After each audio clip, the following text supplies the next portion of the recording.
आप कोई भी एक statement, single statement against the community या कंट्री मेरा अगर हो तो आप मुझे कह दीजिए, मैं आज ही प्रेसिडेंशियलशिप से अपने आप को मैं हटवा देता हूं। अगर नहीं, जो आपकी मुखालफत हो रही है एमआरएम से, जो आपका एसोसिएशन है उसको हर एक के साथ है, वो इसलिए है क्योंकि वो एक डॉक्टर है और सर्विस में है। हर जगह पे ये बैटल के लिए डॉक्टर माजिद आपके साथ होंगे। वो ना किसी के थे ना किसी, वो अगर हैं तो आपके हैं और इंडिया इस्लामिक कल्चर सेंटर के हैं और वो उसी के साथ रहेंगे। वो इतना ज्यादा बिखराव और इतनी ज्यादा पार्टियां आ गई सामने, क्या कहेंगे आप? हल्का सा 20 साल पहले सेंटर क्या था और आज सेंटर क्या है, ये सब जानते हैं। कहते तो वो लोग वो है कि आपने कब्जा कर रखा है और आप कब्जा बनाए रखना चाहते हैं। मैं तो उससे जुड़े रहना चाहता हूँ, हमेशा जुड़े रहना चाहता हूँ, क्योंकि मैंने उसकी बुनियाद से ही उसका साथ दिया है। एक बहुत जिगजैग इलेक्शन है ऐसा कहा जाता है, आप क्या मानते हैं? क्या इस फंसा हुआ है इलेक्शन या आपके हिस्से में या आपके हाथ में है? देखिए, इलेक्शन जो है हमारे हिस्से में है, क्योंकि सब दुनिया जानती है, खासतौर पर मेंबर जानते हैं, हिंदुस्तान के लोग जानते हैं, पूरी दुनिया के लोग जानते हैं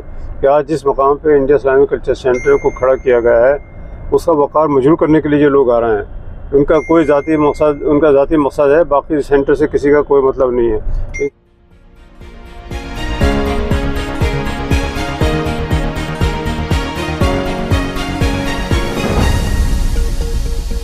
मैं इस वक्त सेंटर के बिल्कुल सामने खड़ा हूँ। इंडिया इस्लामिक कल्चर सेंटर का इलेक्शन हर बार 5 साल के बाद होता है और जब होता है तो बहुत ज़्यादा उसकी चर्चा होती है।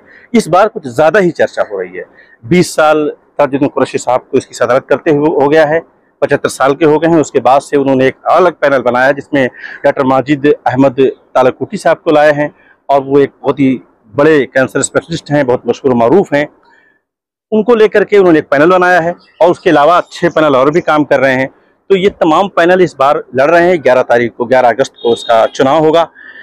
इस तमाम मामले को हम देख रहे हैं और हम कोशिश कर रहे हैं लोगों से बात करें। आज हमारी मुलाकात ताजुद्दीन कुरैशी साहब के साथ और उनके जो सदारती उम्मीदवार हैं डॉक्टर माजिद साहब के साथ हुई है। हम उनसे बहुत एक्सक्लूसिव हमने गुफ्तगू की है उस सफ़र में। तो आइए मैं आपको उनके साथ जो गुफ्तगू दोनों साहिबान के साथ हुई है मैं आपको मुलाकात कराता हूँ। हमने हर वो सवाल किया है, हो सकता है जो मेंबरों के हिस्से का सवाल हो सकता है। डॉक्टर साहब बहुत बहुत शुक्रिया, आपने मुझे वक्त दिया। मुझे सबसे पहले तो ये बताइए कि IICC में एज ए प्रेसिडेंटशिप लड़ने का जो आपका अपना फैसला था, क्या था, क्यों था? बिस्मिल्लाह, अस्सलाम वालेकुम, आदाब। इंडिया इस्लामिक कल्चर सेंटर आप सब जानते हैं कि एक पूरे मुल्क का ही नहीं बल्कि वर्ल्ड का एक ऐसा इदारा है जो कौम को रिप्रेजेंट करता है, कम्युनिटी को, सोसाइटी को, और पीस और इंटरफेथ डायलॉग एंड डेवलपमेंट के लिए काम करता है। और मैं एक कैंसर सर्जन हूँ। मेरी ज़िंदगी जो शुरू होती है वो सर्विस से होती है और ख़त्म होती है वो सर्विस से होती है। और मैंने देखा कि इंडिया इस्लामिक कल्चर सेंटर एक ऐसा प्लेटफॉर्म है जहाँ से मैं और ख़िदमत कर सकता हूँ, और ख़िदमत करना, सर्विस करना मेरा पैशन है, और वही पैशन की वजह से मैं यहाँ पे हूँ आपके पास। डॉक्टर साहब, इस्लामिक सेंटर की एक बड़ी तारीख़ रही है। मैं जब 2006 में दिल्ली आया तो उसी वक्त, उसी महीने में इसका इफ्तिताह हुआ था। सोनिया गांधी साहिबा ने उसका इफ्तिताह किया था और हम तब से लगातार अब तक उसे देख रहे हैं, वहाँ की सरगर्मियों को देख रहे हैं। ताजुद्दीन कुरैशी साहब की अपनी काविशें वहाँ पर हैं, ये तमाम चीज़ें हैं। लेकिन सिराज साहब के पैनल में आपको प्रेसिडेंटशिप लड़ना एक अपॉर्चुनिटी भी है, एक चैलेंज भी है। 2 चीज़ें हैं कि सिराज साहब ने एक लंबे समय तक उसको सर्व किया है, तो जब सर्विस होती है तो उसमें कमियां कोताहियां भी रह जाती हैं, उस पर सवाल होते हैं। और एक लीगेसी ये है कि उन्होंने एक चीज़ दी है, वो सब एक्सेप्ट करते हैं, आपके जो अपोनेंट हैं वो भी एक्सेप्ट करते हैं। तो ये जो एक सवाल और एक अपॉर्चुनिटी, ये दोनों के दरमियान आपको आना है और जीत मुकम्मल करनी, क्या स्ट्रेटजी बनाई है आपने? अच्छा, देखिए, since I am contesting from Siraj Qureshi Sahib's panel, that means I accept all the good he has done and will continue with the same good work. I'm here to carry on that good work, and the opportunity is that already much of the things have been done. Already he has collected more than 4,000 jewels who are the honorable members of India Islamic Culture Center. I need to keep them united, and every member in itself वो अपने आप में एक institution है, और मेरा ये काम है कि उनकी सारे जो उनके अंदर जो काबिलियत है उस काबिलियत को एक शक्ल दे के यूनिटी के साथ आगे इस कारवा को बढ़ाना है। और इसी प्रोसेस को कैरी फॉरवर्ड करने को मैं एक बहुत बड़ी अपॉर्चुनिटी मानता हूँ, और I am capable of enough, because मैंने एज एन एडमिनिस्ट्रेटर मैं एक छोटे डॉक्टर से लेके एक सीनियर कंसल्टेंट तक, और डायरेक्टर कैंसर सर्जरी से लेके मैंने अपना एक as a chairman and managing director of a 600 bedded hospital बना हूँ. तो I have employed good number of people and all, so I have a little idea how things are managed, how time is managed, how things are done. तो इसके वजह से being in the field of service, I am connected to one and all. कई बहुत सारे लोगों ने मेरे पास इंतजामात लगाए कि मैं इनके साथ हूँ, मैं उनके साथ हूँ, मैं इनका हूँ. प्लीज़ माइंड इट, मैं एक डॉक्टर माजिद हूँ, मैं एक कैंसर सर्जन हूँ. सेंटर, मेरी ideology is very clear. The ideology of Indian Islamic Culture Center is my ideology, and it will contain and it will be run by the constitutional rights जो हमारे हैं उसी के मध्य. You cannot expect me to cross the boundary, nor will I accept as a president for others to get some politics into it, some party into it, a region into it, or a religion into it. That will not be accepted. Doctor साहब, ये तो बातें बहुत अहम है, आपने जो बताई बहुत ही क्लियर कट आपने बारे में बताया. मुझे ये बताइए कि लोग आपका विज़न जानना चाहते हैं कि माजिद साहब के बारे में जान लिया कि वो एक कैंसर स्पेशलिस्ट हैं, उनकी खिदमत हैं. इस्लामिक सेंटर में जब वो आए हैं तो इस्लामिक सेंटर में किस विज़न के साथ आए हैं? देखिए, हमेशा से मेरे लाइफ में मैं खुद एक गांव से आता हूं, and I have reached to this position today, and the journey which I have gone through, I do not want anyone to be uneducated. मैं चाहूँगा जो मेरा विजन है इंडिया इस्लामिक कल्चर सेंटर का, मेरा 25 इयर्स फ्यूचरिस्टिक प्लान है. वो plan ये है कि हर बच्चा जिसको तालीम नहीं मिल रही हो, जो स्कूल नहीं जा सकता है, कि हम लोग ही नहीं बल्कि we all together come together and see that he gets educated. आज वो एजुकेटेड होंगे, और जब वो 12th में आए और उसको हम उनको गाइड करें उनके पोटेंशियल के हिसाब से. If is a good sportsman, उनको encourage them to go in. If he's a good artist, let him become a hero. If he's a good, he has the उनके अंदर ये काबिलियत है, उन लोगों को सर्व कर सकते हैं, तो मैं चाहूँगा कि वो डॉक्टर बने, और उनके अंदर पोटेंशियल है तो बने. तो मेरा ये जो सोच है, मेरी ये सोच है कि अगर आज हम उनको एजुकेट करेंगे, कल उनको एम्प्लॉय करेंगे, तो एक तो वो खुद अपने कदमों पे खड़े हो जाएंगे, और वो कम्युनिटी जो आज वीक है वो स्ट्रांग हो जाएगी, और वो देश के लिए और वर्ल्ड के लिए एक एग्जाम्पल बनेगी. इसके ऊपर मुझे वर्क करना है. और जो फ्यूचरिस्टिक विजन है ये 25, उसके लिए हमें जब मिलेंगे, जब इसमें आएंगे, जैसे कि इसमें 2-3 पार्ट्स में मैं I see the vision. Number 1 vision is for the members, to keep them united, to give them the every facility. जैसे कुछ बिल्डिंग भी है ना 20 साल पुरानी है, it needs a renovation. We have a very good expansion plan. एक centre से अनेक सेंटर कैसे बने, मेंबर्स जो हैं उनको फैसिलिटीज़ कैसे मिले, वो वर्ल्ड में कहीं भी जाएं उनको IIC से कुछ कनेक्टिविटी मिले, उनको will be working on that. इसके अलावा सब मेंबर्स आर देयर, जैसे कि हम लोग बहुत सारे एजुकेशन में काम करते हैं, उस कारवां को हम आगे बढ़ाएंगे, हम हेल्थ पे बढ़ाएंगे. मैं सोच रहा हूँ कि क्यों ना हम लोग, अगर सबकी सहमति होती है, तो इंडिया इस्लामिक ग्लोबल सेंटर बनाएं, जिससे एक तो होगा कि हम लोगों की जानें भी बचाएंगे और कुछ इनकम भी आएगी, प्रॉफिट भी आएगा, जिससे हम लोग और IIC के बैनर पे हम लोग काम कर सकते हैं. मैं चाह रहा हूँ कि IICC एक आवाज़ बने कम्युनिटी के लिए, सोसाइटी के लिए, जहाँ पे भी लग रहा है कि जो मिसकॉन्सेप्ट्स हैं, जहाँ पे जो है दो भाई मिल के बात कर सकते हैं, वहाँ पे उस चीज़ को हम ला के डायलॉग से हल करें. जो इश्यूज़ जो होते हैं, जैसे दंगे हो या लिंचिंग हो या किसी इस तरह के जो घटनाएं होती हैं, या किसी का इबादत गाह हो, भले वो मंदिर हो या मस्जिद हो, उन हर इश्यूज़ पे जो क्रिटिकल है, जो जिनको हमें बाय डायलॉग हल करना है, क्योंकि being an Indian we have the fundamental right, है ना, for education, for health, for youth empowerment, for women empowerment, for हर चीज़ के लिए हमारा एक वो है. तो उन सारे चीज़ों को हम लोग एक अच्छी तरह से एक शेप दे के, since our ideology of India Islamic culture centre is for peace, is for interfaith dialogue, it is for getting our community, the Muslim community and society, to get them on the mainstream, the work which is there. So I would like to work on all these concepts, to have interfaith dialogue, because without the 20 crore people, India cannot be strong. And it is mandatory to take all of us together and to have a very happy and a healthy country. Doctor साहब, आपने बहुत ही अहम और बहुत ही detail गुफ्तगू की, मुझे बताया कि आपका विज़न क्या है और आप क्या चाहते हैं। मैं जब तारीख़ में जाता हूँ तो मैं ये देखता हूँ कि जब सर सैयद अली रहमा अलीगढ़ मुस्लिम यूनिवर्सिटी की बुनियाद रख रहे थे, तो उस वक्त उस हालात में जब वो उस वक्त का जो सिस्टम था उसके साथ वो डायलॉग कर रहे थे, कोलैबोरेट कर रहे थे और मुसलमानों की तालीम के लिए काम कर रहे थे। मुझे ऐसा लगता है कि ठीक उसी तरह के हालात इस वक्त हैं कि हिंदुस्तान में एक हुकूमत है, उसकी एक आइडियोलॉजी है, और उस आइडियोलॉजी के साथ आपको हिंदुस्तान में रहना है, एज ए शहरी डील करना है। मुझे ऐसा लगता है कि MRM में जो आपकी जो वहाँ पर वाबस्तगी है बहुत ही ओपन है, वो आपने किसी चीज़ को छुपाया नहीं। यह एक अच्छी बात नज़र आती है कि जो कुछ भी जिस तरह की बिलोंगिंग्स हैं एकदम ओपन है। तो इस ओपन बिलोंगिंग्स के साथ वो जो सिचुएशन इस वक्त आपकी बनी है थी उस वक्त ही वो उन्हें रिजेक्ट कर रही थी। आज जो आपके साथ जो मामला इस वक्त अपोजिशन का बन रहा है कि आपके उस कनेक्शन को लेकर के ज़्यादा बातें की जा रही हैं, क्या कहेंगे? क्या उसी सिचुएशन में है, क्या उसी तरह से सर जैसे मामलात को आप के में फंसे हुए हैं? सर देखिए, बिल्कुल सही कह रहे हैं आप, और जिस तरह से वो कामयाब हुए थे उस तरह से मैं भी होऊंगा, IICC भी कामयाब होगा। देखिए, जो इंजामात हैं, जो जिस तरह का उन्होंने वो एक पिक्चर बनाया हुआ है कि उनका ये कहना है कि इंडिया इस्लामिक कल्चर सेंटर ख़तरे में है, उनका ये कहना है कि इस्लाम ख़तरे में। माफ़ करना, इस्लाम कल भी था, आज भी है और कल भी रहेगा। इंडिया इस्लामिक कल्चर सेंटर कल भी था, आज भी है और कल भी रहेगा। कोई भी इसको ये नहीं कर सकता।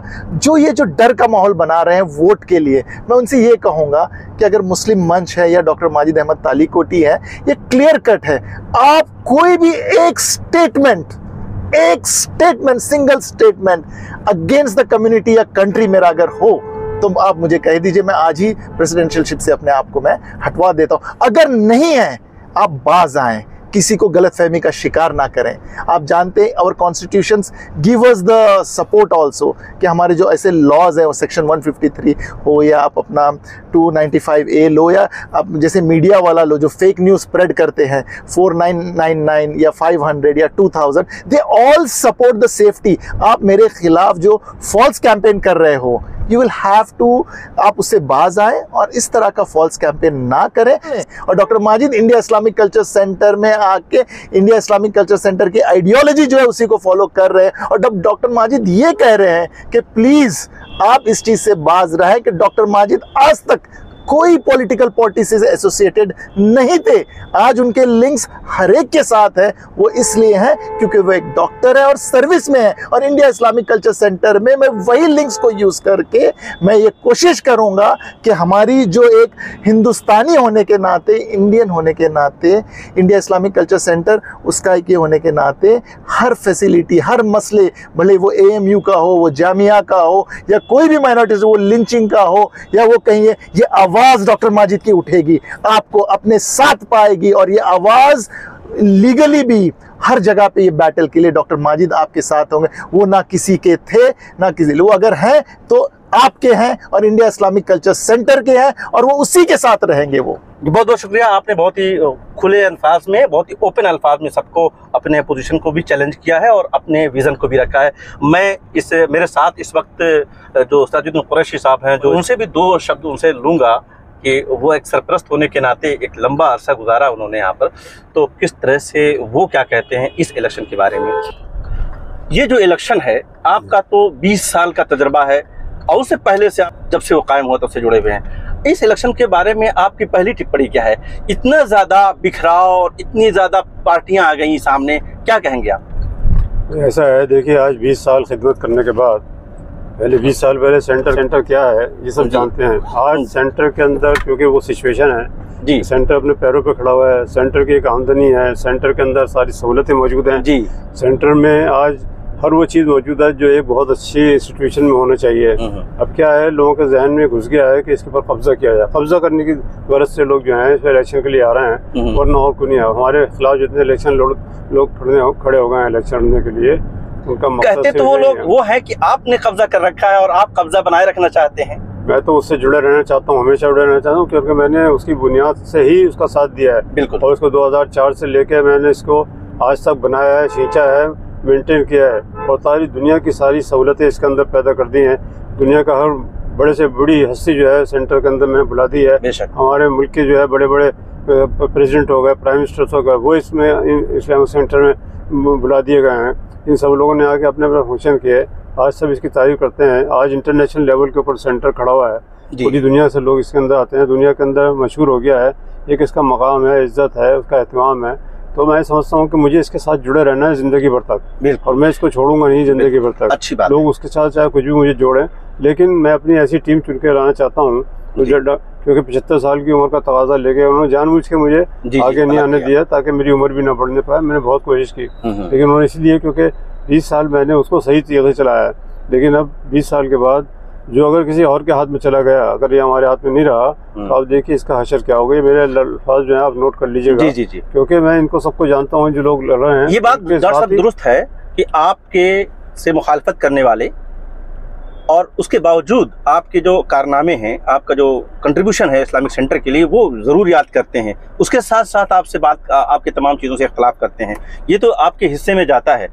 मुझे ये बताइए कि ये इलेक्शन इस बार का मैं जो देख पा रहा हूँ जब से मैं दिल्ली में हूँ, बहुत ज़्यादा एक बहुत जिग-जैग इलेक्शन है। डॉक्टर साहब की अपनी एक पर्सनालिटी है जो जिनको आप लेकर आए हैं प्रेसिडेंट के लिए, उनका अपना एक काम है, कंट्रीब्यूशन है, आपका अपने से अपना काम रहा है।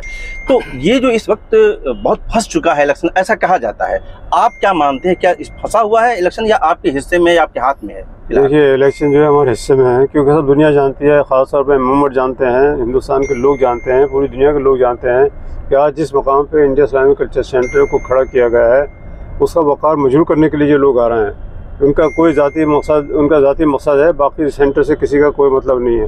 इनसे पूछा जाए कि उन्होंने पास्ट में पिछले 40 साल में 20 साल के अंदर कुछ किया सेंटर के लिए, या अब क्या विजन है, वो भी आज भी नहीं बताते कि हम ये करेंगे। उनको तो हमारी एक बड़ी बनाई, हमको प्रॉपर्टी मिल रही है, उसका एक नाम है, इज्जत है, हम यहाँ पे आके इसको कब्जा कर लें, इस पर बैठ जाएं, और कोई इनका मकसद नहीं है। आपके साथ जो टीम पहले थी, जो बहुत ही मजबूत टीम दिख रही थी, SM खान साहब एक तरफ बैठे होते थे, और भी तमाम इस तरह के, अबरार साहब, बहुत लंबी टीम होती थी। अब वो टीम आपके आसपास नज़र नहीं आ रही है, तो ये क्या समझा जाए इसको? मतलब वो आपसे नाराज़ होकर के चले गए, या क्या हुआ मामला कि आप उस टीम को अपने साथ रोक नहीं पाए? क्या कहेंगे? SM खान साहब जो है, हमें उनकी इज्जत की है, मेरे भाई की तरह है वो। जी बिल्कुल। और अब वो चले गए क्योंकि उनको शायद नहीं लगा होगा, वो तो नई टीम में जाना चाहते होंगे। उनके दिमाग में था कि मैं प्रेसिडेंट का इलेक्शन लड़ूंगा, लेकिन जहाँ वो जिस ग्रुप में गए हैं, प्रेसिडेंट तो उनको बनाया नहीं गया, वो तो बोर्ड ऑफ ट्रस्टीज में आ गए। मेरे पास वो वाइस प्रेसिडेंट थे, और मैं भी उनको वाइस प्रेसिडेंट रखना चाहता था। वो खैर आइडियोलॉजी की थोड़ी सी वो हो सकता है, लेकिन और लोग जो गए हैं उनके ज़ाती मफाद थे, इसलिए मैंने उनको पसंद नहीं किया, और मैंने उनको टीम में लेने की कोशिश भी नहीं की। वो मेरे साथ जुड़ना चाहते थे कि हमें अगले 5 साल के लिए फिर हमको ले लिया जाए, हम काम करेंगे, लेकिन उन्होंने काम नहीं किया, बल्कि काम करने में नहीं दिया। पिछले 5 साल जो है बर्बाद हो गए। अगला 5 साल इस्लामिक सेंटर में अगर आपकी टीम जीत के आती है, तो क्या उसमें ऐड करने जा रहे हैं आप? बहुत कुछ ऐड करने जा रहे हैं। जो आज सेंटर की हालत देख रहे हैं, जो बिल्डिंग देख रहे हैं, जो उसका एक नमूना देख रहे हैं, उसको आप कई गुना अच्छा देखेंगे। दूसरा ये है कि उसके अंदर जो सहूलियात हैं, जो फैसिलिटीज़ हैं, उनकी कैपेसिटी जो डबल कर दी जाएगी। इसकी एक्सपेंशन प्लान जो है इतना शानदार है, एक बार ये तैयार होगा, आप देखिएगा। क्योंकि पिछले 5 साल में भी मैं करना चाहता था, जो मौका नहीं मिला, लेकिन इस 5 साल के अंदर इंशाल्लाह जो है वो करके दिखाएंगे। अच्छा, क्या चीज़ डॉक्टर साहब, क्या आप मानते हैं कि आपने जो ओवर द पीरियड सर्व किया, उसमें कुछ ऐसी चीज़ें और बेहतर की जा सकती थी, जो आप किसी वजह से टीम नहीं साथ दे पाई, या आप कहीं पर चूक गए जिसकी वजह से? आप सही कह रहे हैं, पिछले 5 साल के अंदर टीम ने साथ नहीं दिया, क्योंकि मैंने उनसे एक्सपेंशन की बात की। दूसरा एक तो ये है कि एक सेक्रेटरी साहब हमारे साथ जुड़ गए थे, जिन्होंने काम करने नहीं दिया। दूसरे इस टीम ने भी, कोविड भी आ गया, कोविड की वजह से भी, क्योंकि उनको ये लगता था कि नाम तो सिराज कुरैशी का होना है, हमारा तो नाम होना नहीं, इसलिए उन्होंने कभी मेरी हिम्मत अफजाई नहीं की। लेकिन मुझे मालूम था कि अब इनसे जान छुड़ानी चाहिए, छुटकारा पाना चाहिए, ताकि अपने विजन को आगे लेकर चलें। और ऐसे विजनरी आदमी को मैं लेकर आया हूँ। आपको मालूम है, आपने डॉक्टर साहब का इंटरव्यू ले लिया है, तो मुझे लगता है कि डॉक्टर साहब जो है हमारे उन ख्वाबों की तामीर पूरी करेंगे। और मुझे ये भी लगता है जो नई टीम आएगी इंशाल्लाह बहुत अच्छा काम करेगी। और जो हमने एक प्लान किया है इसकी एक्सपेंशन का और डेवलपमेंट का, इसको हम लोग मिलकर पूरा कर लेंगे। आखिरी सवाल सर आपसे भी करता हूं, और मैं जितने भी लोगों से मिलूंगा करूंगा, मेरा ये कंसर्न ये है कि आप तमाम लोग मेंबर्स जितने भी हैं बहुत ही रेस्पेक्टेड हैं, बहुत ही मतलब सोसाइटी के बहुत चुनिंदा लोग हैं, इलेक्शन लड़ना एक काम है, इलेक्शन आया है, लड़ना चाहिए, लड़ना अपनी अपनी दावेदारी हर एक को करने का अधिकार है। लेकिन ये जो इलेक्शन कभी कभी ऐसा लगता है देख करके कि जो पर्सनली तौर पर बहुत ज़्यादा उल्टी सीधी बातें और जिंदगियों में झांकना किसी की, ये जो चीज़ें हो रही हैं एक पढ़े लिखे तबके, एक समझदार तबके तक, आप क्या कहेंगे? क्या आप अपनी तरफ से इसको मतलब कंट्रोल किए हुए हैं या बहुत कंट्रोल करने की कोशिश की, और इस तरह का इलेक्शन मैं कभी नहीं चाहता जिस तरह से अब हो रहा है। बिल्कुल, ये इतना ख़राब इलेक्शन हो रहा है इस बार का। इन लोगों के क्या है कि वही मैंने बताया ना कि जब तक आप किसी के अंदर बुराई नहीं ढूंढने की कोशिश करेंगे, इल्ज़ाम नहीं लगाएंगे, तो आप इलेक्शन नहीं लड़ते। हम लोग इलेक्शन बिल्कुल फेयर बेसिस पे, ईमानदारी पे, सच्चाई पे लड़ते हैं। ये लोग जो हैं जितने भी इलेक्शन लड़ेंगे, जो लड़ रहे हैं वो झूठ से ऊपर लड़ रहे हैं, इल्ज़ाम लगा के लड़ रहे हैं और झूठ बोल के इलेक्शन लड़ने की कोशिश कर रहे हैं। इसके अलावा इनके पास कुछ है नहीं। आप जीत के क्या एक्सपेक्टेशन, क्योंकि जीत का तजर्बा आपका बिल्कुल पूरा तजर्बा आपका लाइफ में जीत का रहा है। इस इलेक्शन को जीतने के लिए क्या आपके पास गेम प्लान है? हमारे पास बहुत सारी चीज़ें हैं जीतने के लिए। सबसे पहले विजन है, सबसे पहले डेवलपमेंट की एक्सपेंशन का प्रोग्राम है। और मेरे पिछले 20 साल का रिकॉर्ड लोग देख चुके हैं कि मैंने क्या किया है, सेंटर को कहाँ से कहाँ पहुँचा दिया है। तो उनको ये मेरे से उम्मीद है कि अब जो मेरी नई टीम आ रही है वो इससे और बेहतर काम करके दिखाएगी, और जो ये ख्वाब है वो इंशाल्लाह पूरा होगा। तो मैं आपको बता रहा हूँ, दावे से कहता हूँ कि इलेक्शन तो हम जीते हैं, लेकिन बहुत अच्छे मार्जिन से हम जीत के आएंगे। मुझे इस बात का 100% यकीन है। बहुत बहुत शुक्रिया सर, बहुत बहुत शुक्रिया, थैंक यू।